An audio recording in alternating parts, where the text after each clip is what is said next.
El libro del profeta Malaquías. Él vivió alrededor de 100 años después de que los israelitas habían regresado de su exilio en Babilonia, y su mensaje estaba dirigido al pueblo que ya tenía algún tiempo viviendo en Jerusalén. El templo había sido reconstruido hace algún tiempo y las cosas no iban bien. Solo recuerda las historias de Esdras y Nehemías. Ahora, cuando los israelitas regresaron del exilio, sus expectativas eran altas. Ellos regresarían y reconstruirían sus vidas y el templo. Todas las asombrosas promesas de los profetas se harían realidad.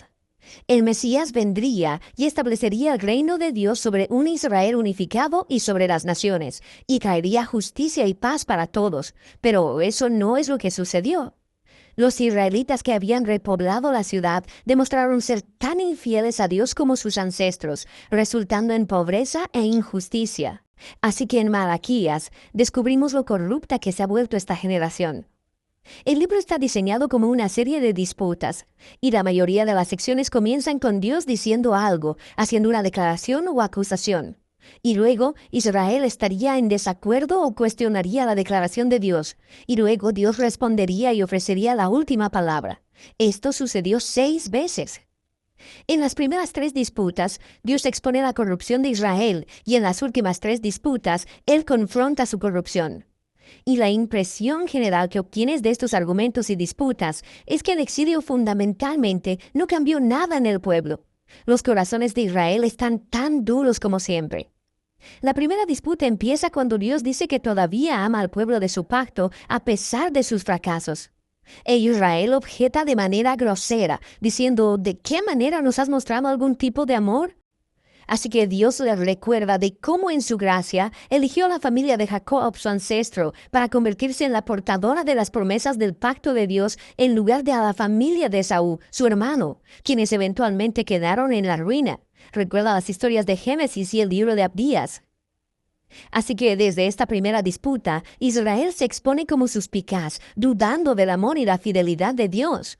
La segunda disputa expone un problema con el segundo templo de Israel. Dios acusa al pueblo de despreciar y de profanar el templo, y el pueblo refuta: ¿cómo te hemos despreciado? Así que Dios responde enfocándose en el pueblo, en cómo traen ofrendas vergonzosamente patéticas con animales enfermos e impuros que muestran que no valoran ni honran a su Dios. Pero no es solo el pueblo, también los sacerdotes que administran el templo. No solo toleran, sino que participan en estas formas de adoración corrupta. Desde arriba hasta abajo, el pueblo de Dios ha demostrado ser infiel. En la tercera disputa, Dios acusa a los hombres israelitas de traición para con Dios y con sus esposas, lo que por supuesto ellos niegan. Y Dios expone la tóxica combinación de idolatría y divorcio que está teniendo lugar. Tienen a hombres israelitas casándose con mujeres no israelitas, y luego adoptando en sus hogares la adoración a los dioses ancestrales de sus esposas.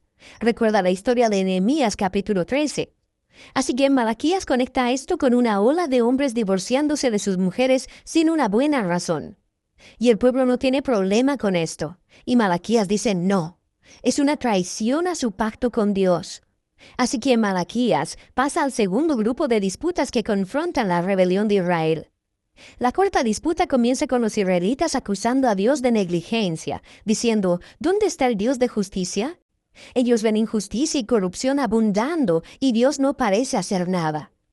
Así que Dios responde diciendo que Él enviará un mensajero que preparará al pueblo para el regreso personal de Dios en el día del Señor.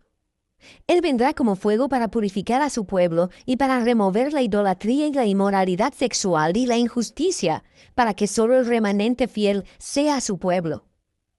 En la quinta disputa, Dios llama al pueblo a volverse a Él, a lo que el pueblo responde: ¿cómo podemos regresar? Así que Dios confronta su egoísmo, les muestra cómo han dejado de ofrecer diezmos de sus ingresos para el templo. Esa palabra, diezmo, solo significa una décima parte.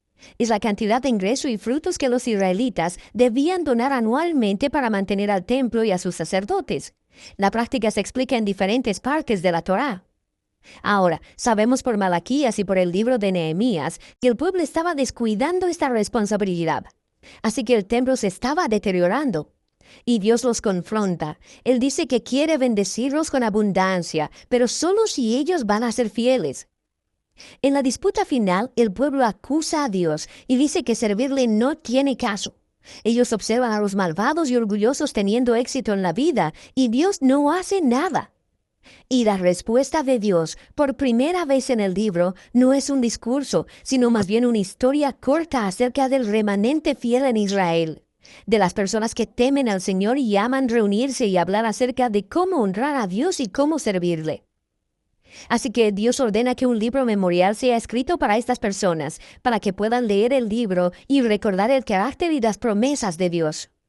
Aquí Malaquías está reflexionando en el regalo divino de las Escrituras, cómo ellas nos apuntan al pasado para recordar lo que Dios ha hecho para inspirar fidelidad y esperanza para el futuro.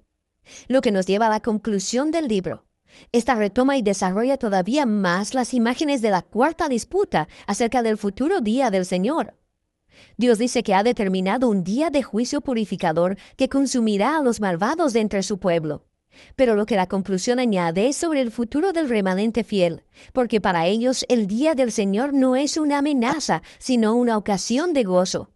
Será como los rayos de sol de la mañana, que traen sanidad y vida y esperanza para el futuro.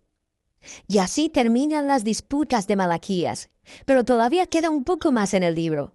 Los últimos 3 versículos no son parte de las disputas, y en realidad funcionan como un apéndice final.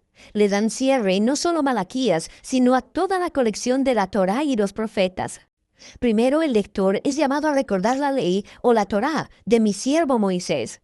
Esto recuerda la historia y las leyes del pacto que encuentras en los primeros libros de la Biblia.